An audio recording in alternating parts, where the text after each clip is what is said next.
C'est toujours un plaisir de vous retrouver chaque semaine pour parler des sujets qui nous concernent. Bienvenue à tous.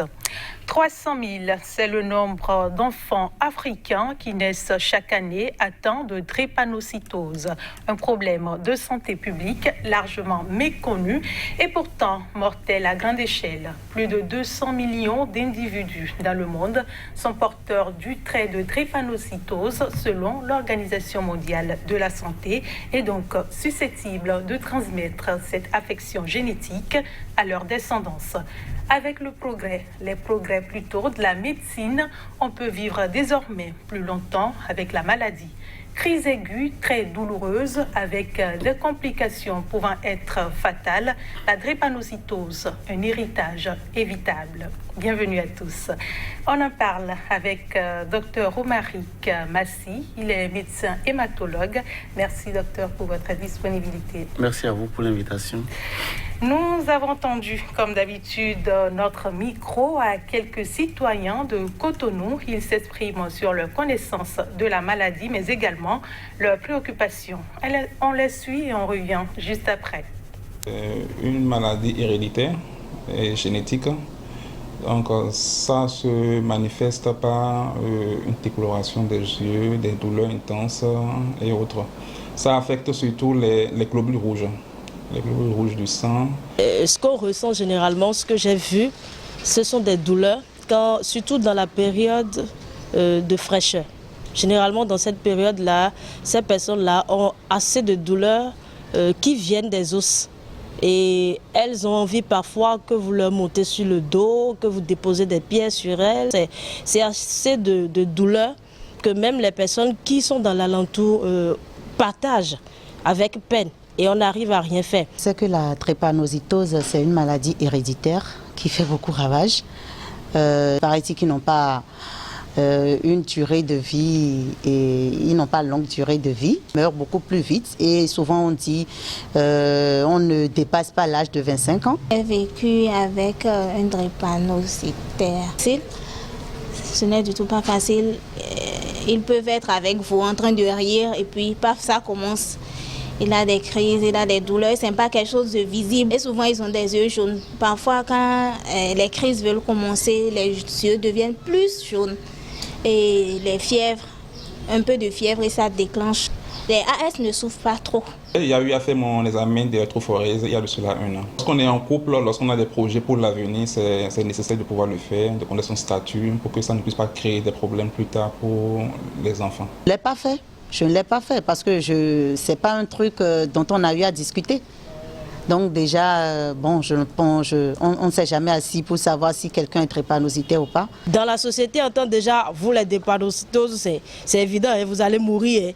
L'enfant est traumatisé, la personne est traumatisée, mais elle n'a pas demandé cela. Alors, moi je voudrais que les gens prennent conscience de la chose et anticipent sur la maladie. Il ne sert à rien d'être ensemble et de dépenser tous vos sous sur les enfants. L'enfant souffre, toi-même tu n'es pas bien portant en toi. Et franchement, il faut qu'il fasse l'électrophorèse. Quels sont les soutiens possibles qu'on peut apporter à une personne malade de drépanocytose, par exemple? Et est-ce qu'en présence d'une personne atteinte de la drépanocytose qui est en train de faire une crise, par exemple, quel doit être le comportement de son entourage immédiat? Qu'est-ce qu'on doit pouvoir lui faire et qu'est-ce qu'on ne doit pas lui faire quand il est en train de faire une crise ou quand il est en crise? Il y a des moyens pour atténuer un peu parce que paraît-il que ça ne se guérit pas. À l'origine de la maladie, j'aimerais bien savoir cela. Et est-ce qu'il y a un traitement qui existe pour ça? Est-ce que quelqu'un qui est porteur de cette maladie peut guérir de cette maladie? Et est-ce qu'il y a des habitudes alimentaires qu'ils doivent adopter lorsqu'ils sont porteurs de cette maladie? Vu dans le micro-trottoir de multitudes d'informations sur la drépanocytose, pas très précises, parfois des questions également. Docteur Massy, à quoi est due la maladie? Merci. La drépanocytose, juste il faut le rappeler, c'est une maladie génétique. Donc c'est la maladie génétique la plus répandue au monde. Oui. Et donc pour être très simple, il faut dire tout simplement que dans le sang, nous avons différents types de cellules. Nous avons les globules rouges, nous avons les globules blancs et nous avons les plaquettes. Lorsque nous prenons les globules rouges, à l'intérieur du globule rouge, nous avons une grosse protéine qu'on appelle hémoglobine. Cette protéine a pour rôle de capter l'oxygène, de transporter l'oxygène et de diffuser l'oxygène dans l'organisme. C'est le gène qui est à l'origine de la synthèse de cette hémoglobine qui est défectueux chez le drépanocytaire. C'est-à-dire qu'au niveau de ce gène, on va assister à une mutation. Et cette mutation va entraîner une synthèse d'une hémoglobine anormale, S ou C. Et c'est la présence de cette hémoglobine anormale au sein du globule rouge qui sera à l'origine de la maladie. Donc le sang ne circule plus normalement chez le drépanocytaire, il n'arrive plus à respirer convenablement, c'est ça? C'est ça. Lorsque vous avez une synthèse anormale d'hémoglobine, donc vous avez la présence de l'hémoglobine S ou de l'hémoglobine C, le globule rouge, qui a normalement une forme arrondie, va perdre cette forme. Or, cette forme est très importante pour le globule rouge afin qu'il puisse passer dans les vaisseaux les plus fins pour transporter l'oxygène. Et donc, la plasticité du globule rouge est perdue. Lorsque le globule rouge arrive au niveau des capillaires les plus fins, étant donné que le globule rouge est en demi-lune, comme on le voit sur l'image, oui. Eh bien, le globule rouge en demi-lune ne pourra pas passer. Et donc, au niveau des capillaires les plus fins, il va se former de petits bouchons. Et ces bouchons-là vont entraver la circulation sanguine. Et donc, tous les tissus qui sont après l'obstacle ne vont pas recevoir de l'oxygène.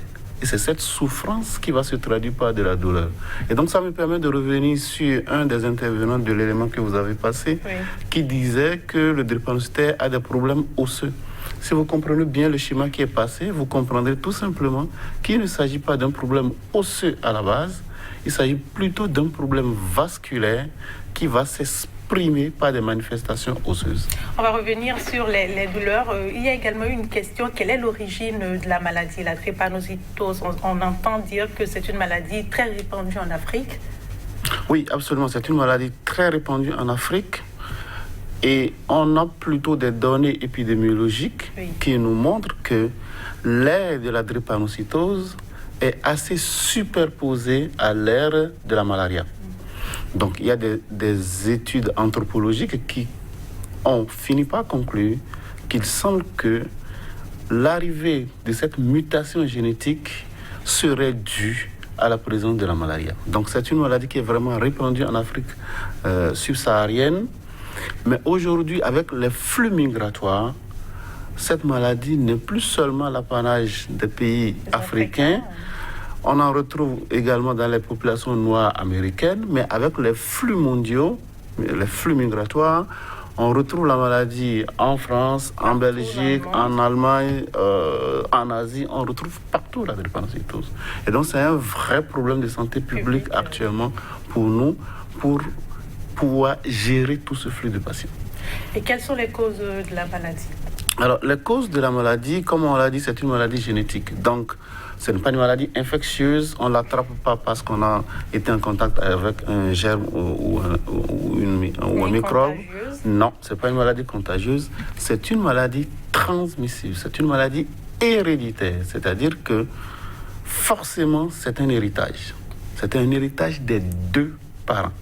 Donc, vous allez prendre une partie de votre patrimoine génétique de chez votre mère, une autre partie, l'autre moitié de chez votre père, et c'est la constitution des deux moitiés chez vous qui va faire que vous allez exprimer ou non la maladie. Donc, c'est une maladie génétique, c'est une maladie héréditaire qui se transmet des parents aux descendants. Oui. Et là, parlant de transmission, on entend dire que la maladie, une personne a S, une personne a A. Il y a tellement d'informations sur la maladie, vu que vous êtes hématologue et sur le plateau, on va profiter pour élargir nos connaissances. Et dites-nous quels sont les groupes sanguins qui sont susceptibles de faire la maladie. D'accord. Déjà, ce n'est pas le groupe sanguin, parce qu'il y a effectivement ce problème-là. Oui. Les gens font souvent l'amalgame entre groupe sanguin et les différents types d'hémoglobine. Okay. Donc, ça n'a vraiment rien à voir avec le groupe sanguin déjà.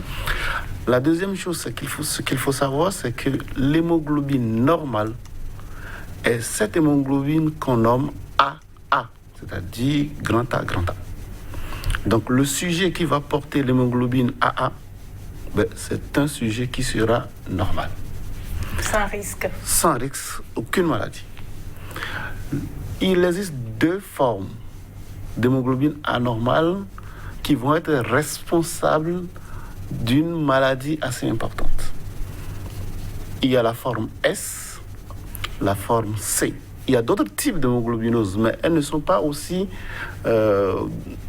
graves que ces deux formes.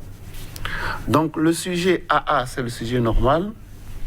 Le sujet SS ou SC sera ce qu'on appelle drépanocytaire. Donc on a la drépanocytose SS, la drépanocytose SC, et il y a une troisième forme que nous rencontrons souvent dans notre contexte. C'est une association de deux anomalies en fait. Donc la drépanocytose et la thalassémie, on parle de S-bêta-thalassémique. Mais je voudrais que nos téléspectateurs retiennent principalement que les formes malades, c'est les formes SS et SC. Et donc, entre les sujets AA et les sujets drépanocytaires SS ou SC, il y a les formes intermédiaires, qui sont ce que nous appelons les porteurs de traits drépanocytaires. Des porteurs sains? Des porteurs sains, qui ne sont pas malades. Et donc, on va trouver des sujets AS ou des sujets AC. Ce sont des sujets qui sont porteurs de traits drépanocytaires, mais qui sont potentiellement en mesure de transmettre la maladie à leur descendance. Et c'est justement à leur niveau que le vrai travail doit pouvoir être fait. Donc, 2 AS, 2 AC. Ou un AS et un AC ne devraient pas se mettre ensemble. On va y revenir tout à l'heure certainement. Oui. Un porteur de gène, vous l'avez dit, de drépanocytose, est-il drépanocytaire? Non. Un sujet qui est porteur de traits drépanocytaires n'est pas drépanocytaire. Il est un porteur, il est sain, il n'est pas malade, donc c'est juste un porteur de traits susceptible de le transmettre à sa descendance. Par contre, si on parle de drépanocytaire, c'est que soit vous êtes SS, soit vous êtes SC, soit vous êtes S-bêta-thalassémique. À quel moment de la vie la maladie se déclenche? Habituellement, la maladie se déclenche assez tôt. Si on est vraiment observateur, mais vraiment bien observateur, les premières manifestations commencent déjà autour de 6-9 mois. Et ces manifestations-là, ce sont des manifestations assez récurrentes que les parents ou les agents de santé que fréquentent ces enfants doivent pouvoir mettre en exergue assez rapidement. Okay. Alors, quelles sont ces manifestations? Si vous voulez, on va y aller tout de suite. Oui. Déjà, l'enfant qui naît avec la drépanocytose va avoir un retard de croissance aussi bien sur la taille que sur le poids. Du coup, vous savez que les enfants vont en vaccination de façon régulière et qu'on prend le poids et la taille. Et donc, quand ces enfants-là arrivent déjà, même déjà à la maternité pour les vaccinations, si on prend bien le poids et qu'on prend bien la taille, on va se rendre compte qu'il y a déjà ce qu'on appelle le retard staturo-pondéral. Ça, c'est un élément assez important qui doit attirer l'attention. Mais on ne fait forcément pas le lien avec la drépanocytose. Oui, justement, c'est là que je devrais insister, surtout pour le personnel de santé. Lorsque vous suivez un enfant et que vous constatez qu'il y a un retard staturo-pondéral, il faut absolument se poser la question pourquoi il y a ce retard-là. Et dans notre contexte, il n'y a pas beaucoup de facteurs. Il y a principalement la malnutrition et juste après, il y a les maladies génétiques qui apparaissent. Donc ça doit attirer déjà l'attention. Ensuite, quand les mamans sont vraiment des mamans qui observent très bien l'enfant, les mamans vont vous dire à répétition que les yeux de l'enfant sont jaunes. Alors un enfant normal n'a pas le blanc de l'œil jaune. Le blanc de l'œil doit être blanc. Donc quand la maman commence par vous dire que les yeux sont jaunes, attention, il y a quelque chose qui se passe. Donc on a le retard staturo-pondéral, on a les yeux qui sont jaunes, et c'est un enfant qui, plus il grandit, plus sera fatigué. Parfois même, au cours des tétés, la maman va vous dire, je constate que l'enfant, quand il tète, de plus en plus, il est fatigué. Pourquoi? Parce qu'il est anémie en fait. Et donc ses muqueuses seront pâles, la paume de main sera vraiment pâle, et ça doit également alerter. Donc on a l'anémie qui va s'installer progressivement et qui va être de plus en plus intense. On a les yeux qui vont devenir jaunes, on a le retard sur le poids et la taille. Et puis quand on va arriver autour de 6-9 mois, les mamans vont vous dire, j'ai l'impression qu'il y a une grosse boule dans le ventre de l'enfant. Parce on a l'impression que l'enfant est constipé. On a l'impression que l'enfant est constipé, mais certaines mamans vont plus loin, elles mettent la main dans le ventre, elles se rendent compte qu'il y a quelque chose qui ne va pas. C'est ce que les gens s'appellent communément au sud du Bénin, blabla. Parfois même, ils amènent les enfants chez des praticiens pour faire des scarifications. Parce qu'effectivement, il y a une masse qui se retrouve au niveau de l'abdomen, donc au niveau du ventre, du côté gauche. C'est ce qu'on appelle une grosse rate, c'est la splénomégalie. Donc ça, ce sont des signes, quand ils apparaissent, ça vous montre tout de suite qu'il y a quelque chose qui ne va pas. On va revenir sur les manifestations, sûrement qu'elles ne sont pas les mêmes chez les adultes, ou peut-être également. Mais déjà, on parlait de porteur sain. Est-ce qu'un porteur sain peut faire la maladie? Non. Un porteur sain, c'est vraiment un porteur sain. Il ne fait pas de maladie. Il ne fait jamais de crise. Non, il ne fait pas de crise. Il ne fait pas de crise, sauf s'il présente d'autres anomalies qui vont être responsables d'autres manifestations osseuses. Sinon, un sujet AS ou un sujet AC, il est porteur de traits sains, pas de manifestation. Et quand on est SS, est-ce qu'il y a des possibilités de ne pas faire la maladie? Alors, de ne pas faire la maladie, ce sera trop dit. Il y a une certaine possibilité de ne pas faire les manifestations graves de la maladie. Mais les complications, elles sont toujours là. Pourquoi? Je vais vous donner un exemple.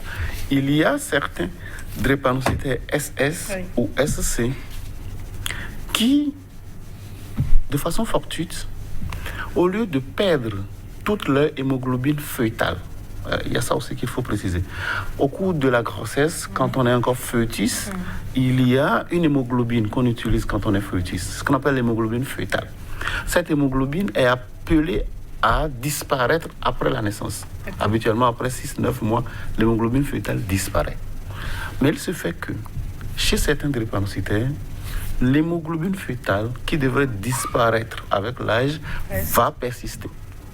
Et comme cette hémoglobine capte plus d'oxygène que l'hémoglobine normale, la persistance de cette hémoglobine fœtale va protéger un tant soit peu le drépanocytaire. Donc, il va être drépanocytaire, mais il va avoir un phénotype, c'est-à-dire une expression de la maladie moins grave que les autres qui n'ont pas la persistance de l'hémoglobine fœtale. C'est ce qui explique donc qu'on voit des drépanocytaires SS ou SC qui font moins la maladie, moins de crise que d'autres, et on a l'impression qu'ils ne sont véritablement pas malades. Oui, d'ailleurs, chez certains sujets, ça retarde le diagnostic de la maladie parce qu'ils ne font pas de manifestations et c'est généralement à l'adolescence que les premières manifestations apparaissent, alors que normalement, un drépanocytaire SS, comme on l'a dit tantôt, très tôt, 6-9 mois, on a déjà des prémices qui montrent que probablement cet enfant sera drépanocytaire. C'est vrai qu'on va revenir sur le décès, la durée de vie, mais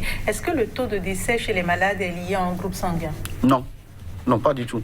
Le taux de décès n'est pas lié au groupe sanguin, mais plutôt aux complications aiguës de la drépanocytose. En fait, on va le voir peut-être dans la suite. Le sujet drépanocytaire, par exemple, est très susceptible à des infections graves, des infections bactériennes graves. Et ces infections, d'ailleurs, vont être très répétitives au cours de la petite enfance. Et quand on dit infection bactérienne grave, on dit forcément un taux de décès assez grand.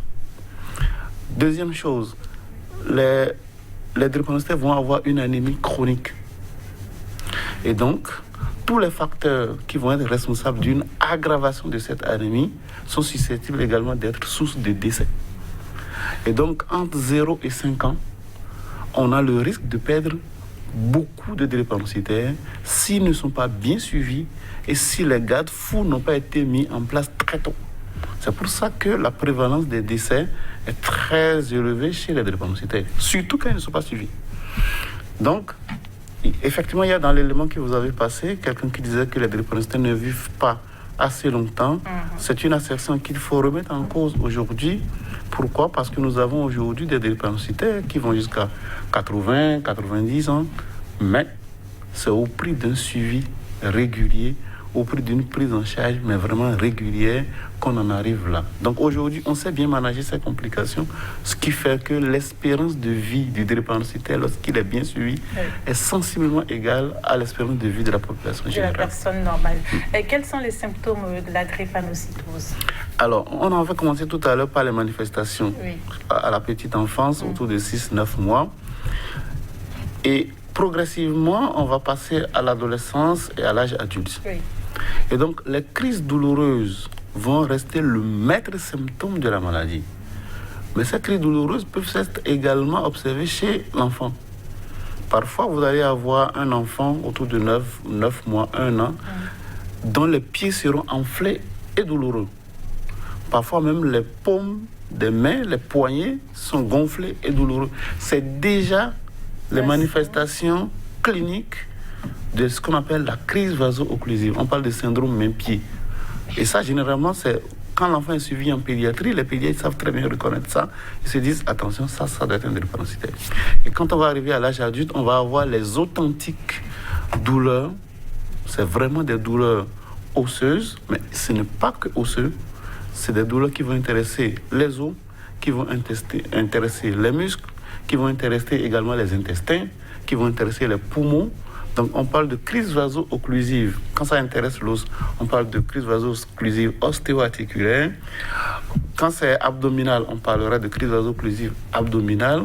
Quand ça touche le poumon, il y a une entité particulière qui est très mortelle, qu'on dénomme syndrome thoracique aigu, mais qui est vraiment la manifestation vraiment la plus grave au niveau des poumons. Et la fondation de toutes ces manifestations osseuses douloureuses, c'est un problème vasculaire. C'est d'ailleurs pour ça qu'on parle de crise vaso-occlusive, c'est-à-dire obstruction des vaisseaux. En dehors de ces crises vaso-occlusives ostéo-articulaires, abdominales, pulmonaires, on peut avoir également cette vaso-occlusion au niveau du cerveau. Ça, on va la voir surtout entre 6 ans et 12 ans. On va avoir ce que nous appelons des accidents vasculaires ischémiques, c'est-à-dire un AVC. Et l'enfant peut être paralysé pour ça. On peut également avoir une autre complication, donc une autre manifestation aiguë qui est assez grave aussi, ce que nous appelons le priapisme. Ça se voit surtout chez le garçon, qui va rentrer en érection sans stimulation sexuelle, et c'est une érection qui va être douloureuse et qui va persister dans le temps. C'est tout simplement lié au fait que les vaisseaux au niveau du système génital sont également bouchés. Et à côté de ces manifestations occlusives, nous avons beaucoup de manifestations infectieuses, notamment les infections bactériennes graves, qui vont être responsables d'une destruction des globules rouges. Donc, le patient va faire une infection bactérienne, par exemple, ou une infection au paludisme, mais la conséquence directe qui va venir tout de suite et qui va rendre la situation très grave, c'est qu'il va casser les globules rouges. Il va faire ce qu'on appelle une hémolyse. Et en général, une hémolyse intravasculaire. Donc, il casse les globules rouges, donc son taux d'hémoglobine, qui n'était pas très élevé avant, chute rapidement. Donc, on va avoir une anémie décompensée. Il va falloir le transfuser assez rapidement. Et il y a aussi le fait que le globule rouge, quand il se casse, laisse dans le sang un pigment, la bilirubine, qui est très toxique pour le rein. Donc, très facilement, on va passer d'une infection à une anémie qu'il faut transfuser, et en même temps, tout de suite, on aura une insuffisance rénale qui va s'installer. Donc, même sans être médecin, il y a beaucoup de signes qui nous permettent de reconnaître une personne malade de la drépanocytose. Absolument. Absolument. Il y a suffisamment de signes pour pouvoir dire oui, je suis en face d'un sujet qui est probablement drépanocytaire, même si vous n'avez pas la preuve. vous avez le retard de croissance, donc c'est des sujets même à l'âge adulte, vous allez constater qu'ils sont plus ou moins chétifs. Ils ont un poids qui ne correspond pas à leur âge, une taille qui ne correspond pas. C'est des sujets qui vont se prendre de douleurs ostéo-articulaires à répétition, d'infections à répétition. Les yeux sont jaunes. Et ça, ce sont des éléments qui vont vous permettre assez tôt de dire je suis en face probablement d'un sujet de drépanocytaire. On a parlé de plusieurs fois de douleur. Dans l'élément également, on a entendu insister sur la douleur. Qu'est-ce qui explique pour autant la gravité de la douleur? Alors, c'est la fondation même de la douleur qui explique autant son intensité. Parce que c'est, pour caricaturer, je dirais que vous êtes en train d'asphyxier en fait vos tissus. Vous avez un vaisseau qui doit ramener du sang avec de l'oxygène au tissu. Et ce vaisseau se trouve être bouché. Donc du coup, tous les tissus qui sont après l'obstacle ne reçoivent pas du tout l'oxygène. Et ça souffre énormément. À tel point où, d'ailleurs je l'ai retrouvé dans l'élément qui est passé, certains drépanocytaires vont vous demander de mettre sur eux des briques ou une charge pour pouvoir, et que ça les soulage. C'est aussi simple que mécanique. En fait, le fait d'appuyer sur la structure fait que le vaisseau, le caillou qui a bouché le vaisseau, finit par s'éclater. Et donc quand ça s'éclate, ça libère le vaisseau. Et donc, du coup, le drépanocytaire, il est plus ou moins soulagé. Évidemment, ce n'est pas du tout la pratique à faire, pas du tout. Mais mécaniquement, ça s'entend, ça se comprend et ça se mesure que oui, effectivement, ça peut apporter un soulagement. Mais ce n'est vraiment pas ce qu'il faut faire. On a d'autres méthodes pour pouvoir faire lever les obstacles et faire circuler. On va en parler certainement après. Il y a des facteurs qui déclenchent la douleur? Oui, il y a beaucoup de facteurs. D'ailleurs, c'est sur ça que nous travaillons, en fait, quand nous faisons l'éducation du drépanocytaire et de son entourage. Il y a beaucoup de facteurs. Le premier facteur, c'est le facteur climat. J'ai pour habitude de dire que le drépanocytaire, c'est l'homme du milieu. Jamais trop chaud, jamais trop froid. Ce qui fait que quand je prends les enfants en bas âge, j'essaie de les éduquer à un point où ils ne sortent jamais sans un survêtement. C'est-à-dire que quoi? Quand il fait froid, l'organisme veut emmagasiner de l'énergie, donc de la chaleur. Donc il y aura ce qu'on appelle une vasoconstriction. Ce qui va faire que, si cette vasoconstriction s'installe chez le drépanocytaire, qu'il y a des problèmes de circulation, quelques minutes plus tard, la douleur va commencer. Donc quand il fait froid, le drépanocytaire doit bien se couvrir. Le phénomène inverse est également possible. Lorsqu'il fait très chaud, vous transpirez beaucoup, vous vous déshydratez. Quand vous vous déshydratez, vous augmentez la viscosité sanguine. Donc il doit boire beaucoup d'eau. Évidemment. Donc quand il fait chaud, il doit se déverser un tout peu, donc porter des vêtements un peu plus légers. Et surtout, tout le temps, faire une hydratation continue et régulière pour faciliter la circulation du sang. Il y a une quantité d'eau qui lui est recommandée. Habituellement, un adulte est autour de 3 litres d'eau minimum par jour. Si on peut aller au-delà, ça ne fait que nous arranger. Mais au minimum, de façon continuelle, en 24 heures, on doit être autour de 3 litres d'eau par jour. On sait que pour les enfants, c'est difficile d'exprimer réellement ce qu'ils ressentent. Et quand ça arrive, comment est-ce que le parent est censé savoir que... Il faut savoir que la douleur est si intense que les enfants, même quand ils ne parlent pas encore, n'arrêtent pas de pleurer la nuit. Donc ça, c'est déjà un élément qui permet tout de suite de dire qu'il y a quelque chose qui ne va pas. Et puis dès que l'enfant va commencer à arriver à l'âge préscolaire et scolaire, il s'exprime tout de suite, il va vous dire « j'ai très mal ». Mais vraiment, il va l'exprimer de façon franche. Et donc, quand on parlait tout à l'heure des facteurs qui peuvent déclencher, oui, la douleur. On a parlé de la déshydratation, on a parlé de la chaleur, on a parlé du froid. Donc, tout ce climat-là, il faut faire attention. C'est pareil pour ceux qui travaillent également sous la climatisation. Il y a ce que nous appelons le courant d'air, qui peut être également un facteur déclenchant de crise vaso-occlusive. Donc, il faut faire attention à ça également. Et il y a également le stress, qui est un facteur très, très, très important dans la mesure où, lorsque le drépanocytaire est stressé, ça peut être une source de douleur. Et donc, très tôt, on va apprendre ces suites. Ça, c'est vraiment un message que je lance aux parents qui ont des enfants drépanocytaires. Très tôt, il faut apprendre à l'enfant à être très discipliné, surtout à l'âge scolaire. Ce n'est pas la peine d'accumuler les leçons pendant longtemps pour les ressortir à l'approche d'une évaluation.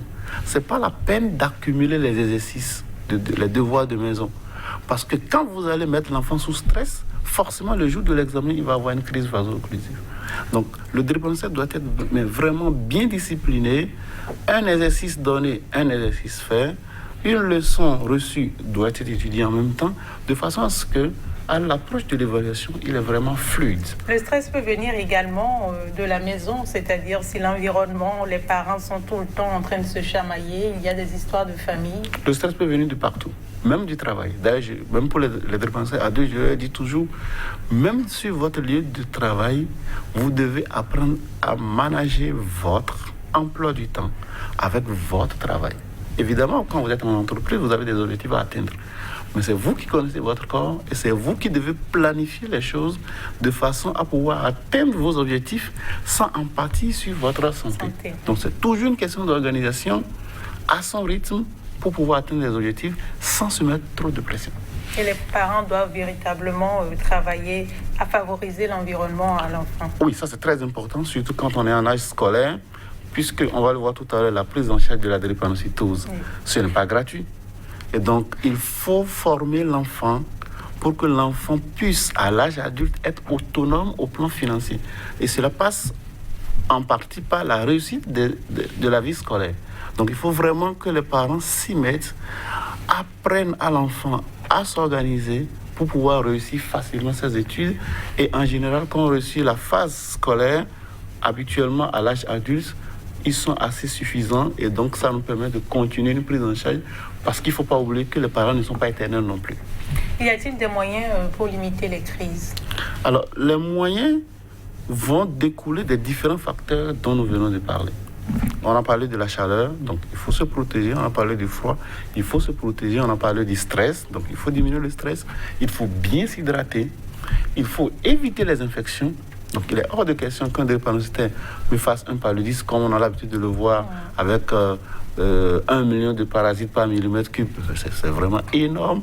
Donc il faut vraiment se protéger contre le paludisme. Donc dormir sous moustiquaire, mettre les grillages sur les portes et les fenêtres, éviter les infections bactériennes graves. Donc hygiène plus, hygiène des mains, hygiène des vêtements, hygiène de la maison, faire ses vaccinations. Il y a des vaccinations, on va en parler certainement à la fin de la démission, je pense. Il y a des vaccinations qui ne sont pas recommandées pour tout le monde, mais que nous exigeons sur le drépanocytaire toujours pour les protéger. Donc il va y avoir un certain nombre de petites mesures comme ça que nous allons mettre en place autour du drépanocytaire et avec le drépanocytaire pour le préserver des crises à répétition. De petites mesures qui coûtent certainement très cher. On imagine que la maladie chamboule la vie et l'existence du drépanocytaire. Vous avez commencé par énumérer quelques conséquences sur le lieu de travail et quoi d'autre? Alors, vous voyez la prise en charge de la drépanocytose, l'impact de la drépanocytose, c'est sur plusieurs plans. Déjà sur le plan familial.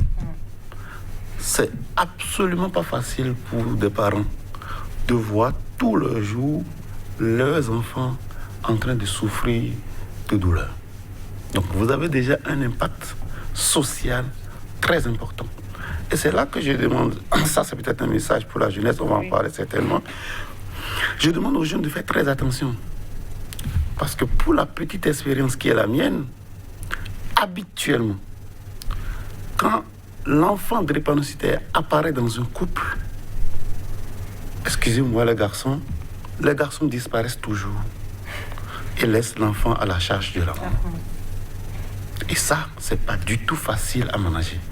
Dans la mesure où c'est la maman habituellement dans notre contexte qui s'occupe de l'enfant. Donc quand l'enfant est hospitalisé, c'est la maman qui est à son cheveu. Alors, une maman qui est aux cheveux de son enfant n'a plus le temps matériel pour faire ses activités génératrices de revenus. Donc, on rentre dans un cercle fermé. C'est-à-dire qu'on a un enfant qui souffre, on a la maman qui n'a pas de revenus, et donc, du coup, le cercle, il ne fait que se défiler. Qui souffre également. Exactement. Donc, je demande toujours aux jeunes de faire très attention, surtout aux jeunes femmes. Faites très attention parce que, malheureusement, les hommes finissent toujours par disparaître, prennent une deuxième femme, une troisième femme, et puis laissent l'enfant à la charge de la maman. Donc, il y a déjà ce poids qui est important pour la petite famille. Et puis, il y a la répercussion sur le drépanocytaire lui-même. Puisque, à un certain moment, il se met à la place de quelqu'un qui apporte de la souffrance à l'intérieur d'un foyer. Donc, il commence par s'auto-culpabiliser. Donc, il y a également un poids psychologique de la drépanocytose, aussi bien pour les parents que pour le drépanocytaire. Et puis après, il y a le poids économique. Parce que tout ce que nous venons de dire, il va falloir mettre un environnement assez sain autour des drépanocytaires. C'est de l'investissement. Il va falloir mettre des mesures médicamenteuses, des vaccinations autour des drépanocytaires. C'est de l'argent. Il va falloir faire ce qu'on appelle le suivi régulier des différentes complications afin de pouvoir les anticiper. Et donc, il y a un bilan trimestriel qu'il faut faire. Donc, c'est de l'argent. Il y a un bilan annuel qu'il faut faire. C'est de l'argent. Et sans compter avec les crises également. Sans compter, justement, j'en arrivais, sans compter qu'en dehors de tout ça, tout ce que je viens de dire, c'est lorsque le dépendant ne sent absolument rien. Lorsque le dépendant finit par arriver en crise, il y a également de l'argent sorti parce qu'il faut le traiter, il faut le soigner. Et malheureusement, nous n'avons pas aujourd'hui une prise en charge de la drépanocytose. Donc, c'est toujours de l'argent que soit le drépanocytaire lui-même sort, soit sa famille sort de l'argent. Donc, la drépanocytose a beaucoup de conséquences au plan psychologique, au plan social et surtout au plan économique. Parlant de psychologique, on entend dire qu'il y a une polémique autour de l'âge, l'espérance de vie. Est-ce que cette façon de répéter ou de rappeler toutes les fois aux personnes malades de drépanocytose qu'elles n'ont pas une longue durée de vie, qu'elles vont mourir bientôt, n'est pas également un facteur qui est grave? Malheureusement, c'est une mauvaise information. C'est vrai que on a eu pendant longtemps des difficultés dans la prise en charge de la drépanocytose, mais il faut vraiment relativiser les choses aujourd'hui. Un drépanocytaire bien suivi, qui respecte ses règles, évidemment ça a un coût, a une espérance de vie aujourd'hui assez proche de l'espérance de vie des sujets normaux, en griffes normaux, si on veut le dire. Parce qu'il y a d'autres maladies aussi, il ne faut pas l'oublier. En effet. Et donc, c'est vraiment stigmatisant, c'est vraiment pas ce qu'il y a lieu de faire, à dire tout le temps, à répéter tout le temps des drépanocytaires, ils ne vivent pas longtemps. Non, pas du tout. Ils vivent bien, ou assez bien quand même, lorsqu'on met en place les mesures qu'il faut. Et puis, j'ai entendu également dire dans l'élément, quand on fait vite les enfants, on se sent un peu mieux, c'est faux. Scientifiquement, ça n'a jamais été démontré. Et donc, ça, c'est important également à dire. Pourquoi? Parce que le fait de le répéter tout le temps dans la société, les drépanocytaires vont facilement avoir tendance à se mettre en couple et à faire des enfants. Or, aujourd'hui, avoir un enfant, c'est une responsabilité. Et ça a forcément un impact économique également. Donc, vous vous retrouvez avec beaucoup de problèmes. C'est-à-dire que vous avez un enfant à gérer, vous-même, vous devez vous gérer. Et donc, ce n'est pas si facile que ça. C'est évidemment, les drépanocytaires ont absolument le droit de faire de la procréation, mais il ne faudrait pas du tout que la société leur mette la pression pour faire de la procréation au moment où ils ne sont pas encore prêts.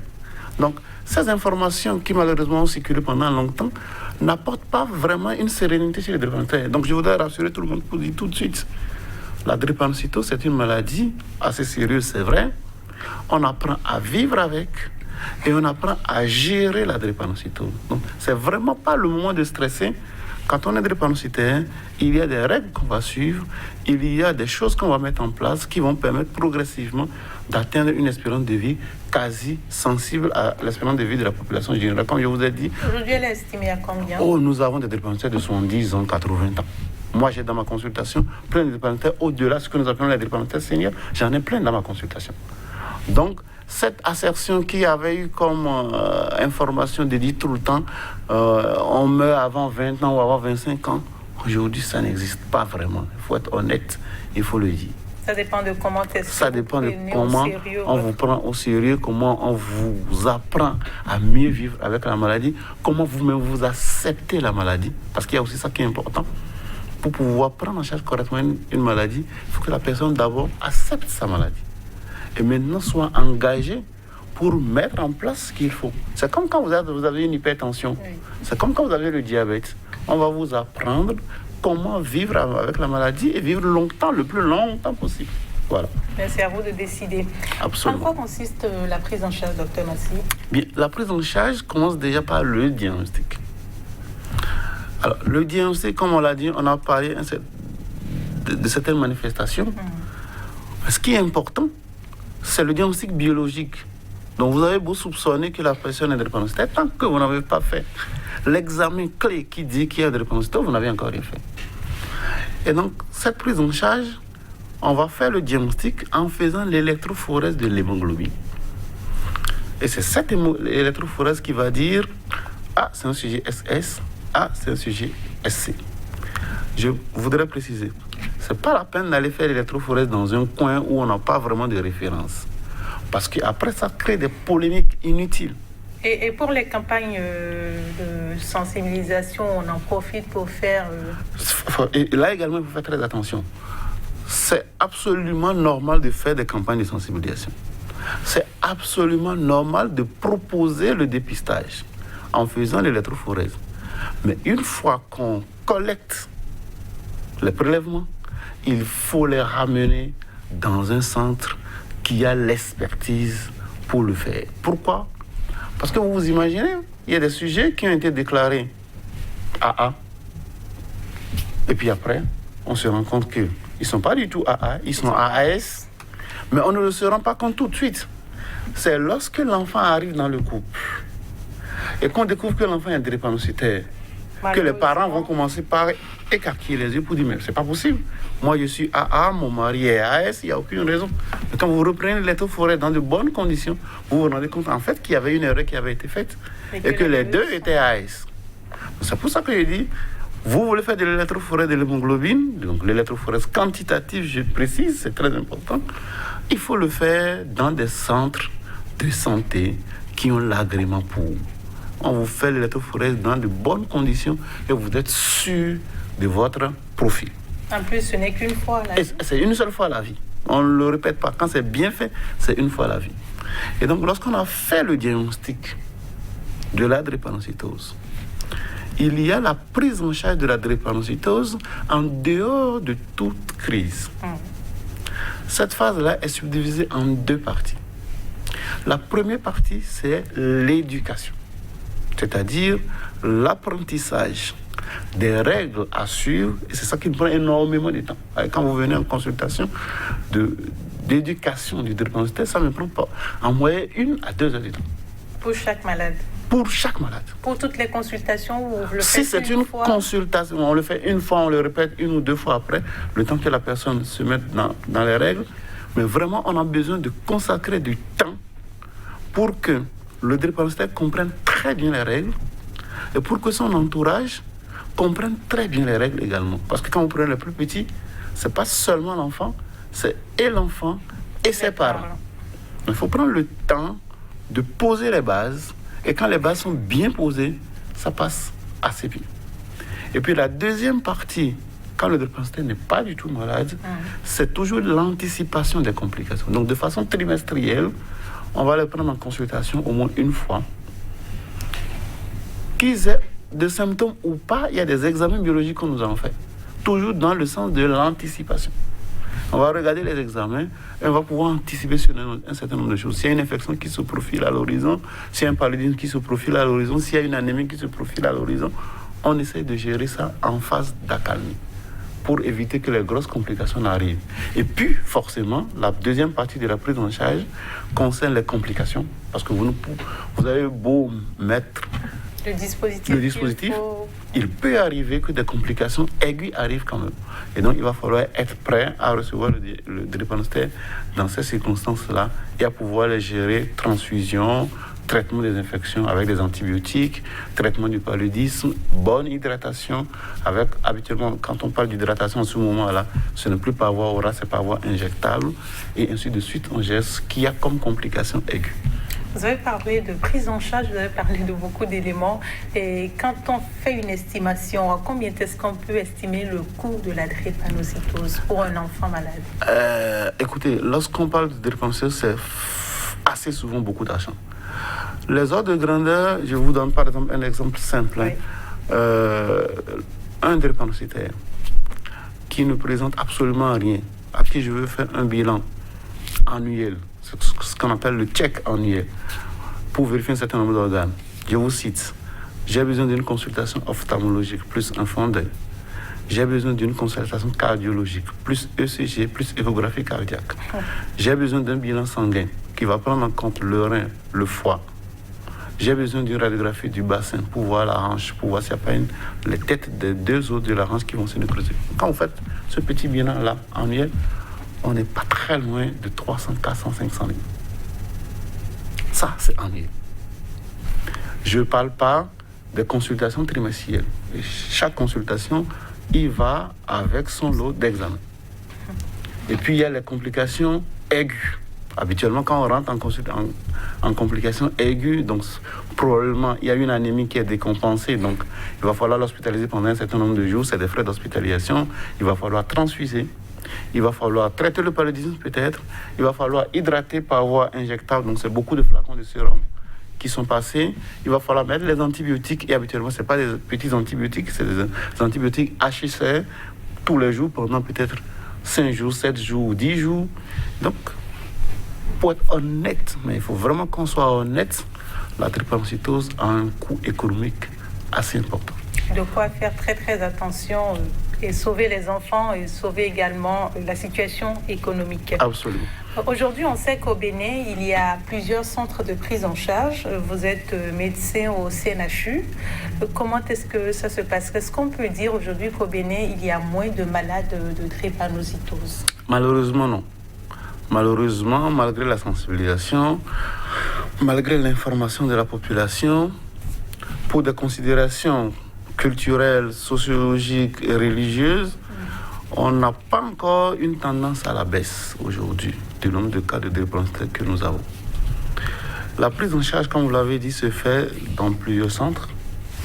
Nous avons le centre intégré de prise en charge de la mère et du nourrisson qui prend en compte les femmes enceintes et les nourrissons. Donc ça, c'est un centre de référence également qui a certaines antennes à l'intérieur du pays. Oui. Et puis nous avons, donc eux, ils s'arrêtent à 5 ans. Au-delà de 5 ans, les drépanocytaires sont pris en charge au sein de l'unité de référence nationale de la drépanocytose qui est incorporée à la clinique universitaire des maladies du sang du CNHU qui prend de 5 ans à plus. Alors, ce qui est important à dire, c'est que la prise en charge n'est pas gratuite. Ça, c'est important de le dire. Donc, le patient, il vient. Il y a, au niveau des nourrissons des femmes enceintes, certains examens qui sont plus ou moins allégés. Toujours est-il que ce n'est pas totalement gratuit. Mais quand vous prenez ce que je maîtrise le mieux, puisque moi, je suis plutôt avec les adultes, la prise en charge est entièrement, mais vraiment entièrement, à la charge soit du patient, soit de son entourage. Et ce n'est pas facile du tout. Ce n'est pas facile du tout parce qu'une hospitalisation peut coûter plusieurs centaines de milliers de francs CFA. Est-ce que c'est l'indisponibilité des produits ou... Non, les produits sont là. Les antibiotiques sont là. Les sérums sont là. Mais tout est pris en charge, tout est payé par le patient ou son entourage. Donc on n'a pas aujourd'hui une prise en charge où un tiers paye.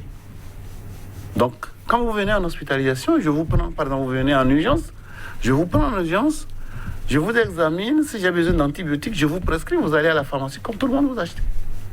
J'ai besoin des antidouleurs, je vous prescris, vous allez à la pharmacie et vous me ramenez. Et évidemment, nous sommes en situation d'urgence. Donc, c'est-à-dire qu'en ce moment-là, vous ne pouvez pas me dire, je n'ai pas les sous. Vous devez vous organiser pour avoir les sous. Ce qui n'est pas facile dans notre contexte. Et donc, c'est peut-être également le lieu de lancer un appel envers les autorités. Il faut qu'on arrive progressivement à ce qu'on ait un soutien pour les patients de drépanocytose parce que c'est assez lourd, il faut le reconnaître. Est-ce que quand vous recevez des patients en consultation, vous avez l'impression que la sensibilisation passe, c'est-à-dire quand il y a 2 jeunes AS qui viennent en consultation et que vous leur donnez tout ce qu'il y a comme information sur la maladie, ce qu'il faut faire pour éviter d'avoir les enfants malades, est-ce que vous avez l'impression que la sensibilisation passe? J'ai plutôt envie de regarder le verre à moitié plein ou à moitié vide, je ne sais pas lequel. Mais j'ai plutôt l'impression que l'amour prend le dessus. L'amour, en général, prend le dessus. Mais ça a quand même un intérêt parce qu'il y a quand même des études. J'ai des amis du Congo qui ont fait une étude avec des adolescents qu'ils ont pris, qu'ils ont formés, qu'ils ont sensibilisés. Et puis, ils ont regardé après, dans la vie active, qu'est-ce qu'ils sont devenus, comment ils se sont mariés, est-ce qu'il y a eu des drépanocytaires dans la cohorte. Ils se sont rendus quand même que l'acceptation de l'enfant drépanocytaire est beaucoup mieux quand les jeunes sont sensibilisés plus tôt que s'ils ne le sont pas. Ça, c'est une étude qui n'est pas assez lointaine quand même. Mais ce n'est pas la finalité que nous souhaitons, justement. La finalité que nous souhaitons, c'est que les jeunes qui sont sensibilisés et qui comprennent à fond la maladie, qu'ils puissent avoir de la hauteur pour dire, écoute, moi, je veux avoir de la procréation. Donc, d'ailleurs, on n'est pas obligé de faire de la procréation déjà. Ça, c'est important de le dire. Le choix de la procréation, c'est un choix, mais vraiment délibéré. Personnel. Donc, quand je fais le choix de faire de la procréation de façon délibérée, je fais également le choix de faire une procréation qui ne va pas me créer des problèmes ni pour moi, ni pour ma descendance. Ça, par contre, le message n'est pas encore vraiment bien perçu. Parce qu'après, les considérations amoureuses, en général, finissent par prendre vraiment le pas sur les considérations scientifiques. Et les considérations scientifiques ne reviennent à la charge que lorsque l'enfant drépanocytaire arrive. Et habituellement, les couples se défont. Peut-être qu'il y a des failles sur lesquelles il faut mettre l'accent. Les failles, il n'y a pas trop de failles non plus, parce que le message est quand même assez clair. Le message, il est simple. Si je suis AS, je suis AC, je choisis un conjoint AA pour protéger ma descendance. Je ne me mets même pas avec un autre AS ou un autre AC. Ça, c'est le message. Il est très simple. Il est compréhensible tout de suite.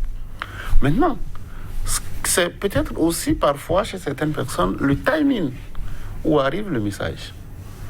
Vous vous retrouvez avec un couple, on va vous dire, ça fait une dizaine d'années que nous cheminons ensemble, vous apparaissez maintenant pour nous dire AS, AC. Bon, et nous, on avait déjà fait tout un projet de vie. On ne veut pas revenir derrière. Bon. Et donc ça dérange un peu. Ce qui fait qu'aujourd'hui, nous essayons autant que se peut de passer l'information très tôt pour que les jeunes, les adolescents soient suffisamment informés pour que dans leur choix, le choix puisse être déjà raisonné. Et nous mettons également les parents à contribution parce que nous disons, attention, vous avez un enfant AS, il va falloir très tôt depuis la maison commencer par lui mettre l'information en disant, attention, quand tu vas être plus grand pour choisir ton conjoint, il va falloir faire attention. Donc, le message, on essaie de porter le message assez tôt pour ne pas se retrouver devant des cas où on va vous dire, ça fait une dizaine d'années qu'on est ensemble, ça fait une quinzaine d'années qu'on est ensemble, on n'a pas envie de revenir en arrière. En plus, c'est un sujet qu'on aborde en reproduction, je pense. Oui, c'est un sujet qu'on aborde en reproduction. À l'école. À l'école, je pense qu'à partir de la classe de 3e, de la seconde, on aborde déjà ce sujet. Pourquoi, malgré qu'on en parle, c'est vrai, on dirait qu'il y a des personnes qui ne vont forcément pas à l'école, mais pourquoi, malgré qu'on en parle à l'école, ça persiste et des jeunes refusent de comprendre? Est-ce qu'il ne faut pas commencer un peu plus tôt la sensibilisation déjà à l'école primaire? Je pense que c'est peut-être pas seulement l'école, je pense que c'est peut-être au sein de la famille qu'il faut commencer par apprendre aux plus jeunes qu'il faut faire vraiment attention dans le choix des conjoints. Parce que je pense que l'école ne sera pas suffisante. Ça, c'est mon impression personnelle à moi. Par contre, si on met à contribution les parents, je pense que ça va aller beaucoup plus vite. Et ça va permettre déjà de dépister tôt les gens au sein de la fratrie et ensuite de pouvoir les orienter dans le choix de conjoint. Parlant de dépistage, on sait qu'on parle d'examens prénuptiaux lorsqu'on veut s'engager devant le maire. On demande un certificat prénuptial de quelques examens. Et en quoi est-ce que c'est important de faire ces examens? Alors, le bilan prénuptial est très important parce qu'il va permettre de checker un certain nombre de maladies assez graves. Et ce bilan va permettre également de donner un conseil génétique avisé. Par exemple, quand nous prenons la drépanocytose, c'est vraiment le carrefour où on est certain de ne pas rater le couple sur l'information clé. Maintenant, la législation nous donne l'autorisation de donner l'information clé au couple. Qu'est-ce que le couple fait de cette information? Ça, c'est quelque chose qui est vraiment de l'ordre du privé. Donc, vous donnez l'information, si vous avez vraiment des couples qui sont assez bien informés, qui comprennent la gravité de la chose, assez facilement ou assez difficilement, ça dépend, ils finissent par s'y résoudre. Comme vous avez des couples qui vont dire, de toute façon, nous, on ne reviendra pas derrière. On va continuer à dire que pourra. Évidemment, nous sommes des professionnels de la santé. Nous sommes là pour apporter notre soutien à tout moment. Donc, on suit le mouvement que le couple nous donne.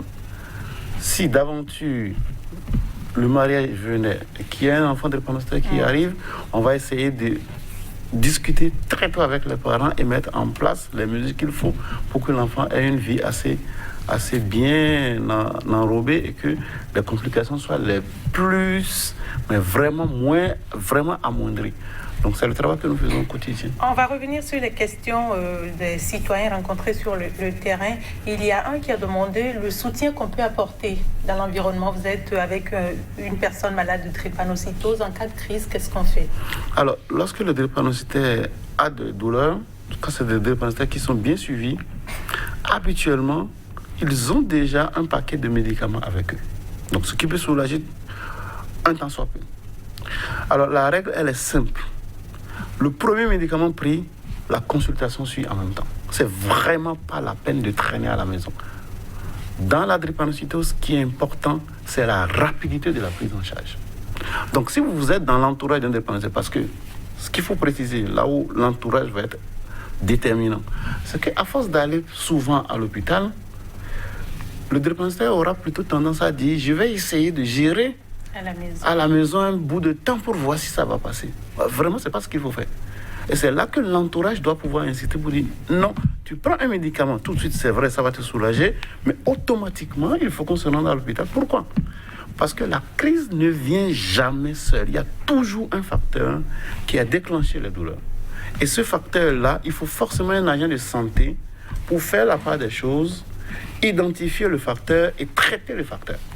Donc si vous restez à la maison, vous allez mettre des antidouleurs pendant plusieurs jours, mais vous n'allez jamais pouvoir régler la crise. Donc vraiment, le soutien que nous demandons énormément à l'entourage, c'est de pouvoir convaincre le drépanocytaire que oui, on peut prendre un médicament pour soulager la douleur, mais automatiquement, il faut se référer à son médecin traitant pour chercher les facteurs étiologiques. Et qu'est-ce qu'on ne doit pas faire? Ce qui surtout pas faire, justement, c'est surtout l'automédication, avec beaucoup de tisanes. Alors, ça nous crée énormément de problèmes parce que, malheureusement, il y a beaucoup de médicaments, je n'ai rien contre la médecine traditionnelle d'ailleurs, mais il y a beaucoup de gens qui vont vous dire il faut prendre ci, je guéris. Attention, en fait, il faut qu'on se dise la vérité. La drépanocytose, c'est une maladie génétique. C'est un héritage. Donc, vous ne pouvez pas guérir la drépanocytose. Vous pouvez soulager, d'accord. Donc, il y a beaucoup de médicaments sur le marché qu'on va proposer aux drépanocytaires pour dire je veux guérir. Et malheureusement, non. Ça nous détruit le foie, ça nous détruit les reins. Et puis nous, on est vraiment bloqués quand on veut faire la prise en charge après, parce que quand nous voulons manipuler les drogues, on a une insuffisance hépatique, on a une insuffisance rénale, donc on est vraiment limité. Donc ce qui surtout il ne faut pas faire, c'est surtout l'automédication. Il faut vraiment l'éviter à tout prix. Je rappelle aussi que vous avez demandé d'éviter de mettre une charge sur... Oui, c'est vraiment pas la peine de mettre une charge. L'hydratation, généralement, ça permet de fluidifier. Donc, quand les douleurs commencent par arriver, il faut également intensifier la prise de l'eau, déjà. Et quand on vient à l'hôpital, quand les douleurs sont vraiment là, nous passons l'hydratation par voie orale. Ça permet de fluidifier assez rapidement la circulation et ça lève les obstacles. Donc, c'est vraiment pas la peine de mettre des briques au risque de casser les os et de nous créer d'autres problèmes. C'est vraiment pas ce qu'il y a lieu de faire. C'est juste... S'il fait chaud, dévertir un peu le drépanocytaire. S'il fait froid, le protéger un peu plus. Le faire boire. habituellement, les patients qui ont suivi ont un petit médicament que leur médecin a déjà prescrit en cas d'urgence. Ils prennent et automatiquement, on les voit en consultation. Très rapidement, docteur Massy, qu'est-ce qu'il prend en termes d'aliments? Alors, il n'y a pas de restriction fixe pour le drépanocytaire. Pour dire, je suis drépanocytaire, je ne dois pas prendre si avec une liste. Non. C'est au cas par cas. Je vous donne par exemple un exemple simple. Il y a certains drépanocytaires qui vont avoir, en plus de la drépanocytose, un déficit en J6PD, qui est une autre anomalie qu'on voit assez souvent avec la drépanocytose. Dans ce cas précis, je vais donner des règles alimentaires à suivre. Si j'ai par exemple un problème hépatique... Docteur, nous sommes à la fin de l'émission. Juste un mot pour finir. Juste un mot. La drépanocytose est une maladie génétique évitable. Si je suis jeune et j'aspire à la procréation, je fais obligatoirement mon test, qui est l'électrophorèse de l'hémoglobine, dans un centre agréé, et je choisis mon conjoint en fonction de mon électrophorèse pour éviter la drépanocytose. Merci à vous, docteur Massy. Ce n'est pas facile de voir son enfant souffrir de douleur, vous l'avez rappelé, c'est bien évitable. La drépanocytose, un héritage évitable. Ce sera tout pour aujourd'hui. Merci de votre attention et je vous retrouve la semaine prochaine avec le même plaisir.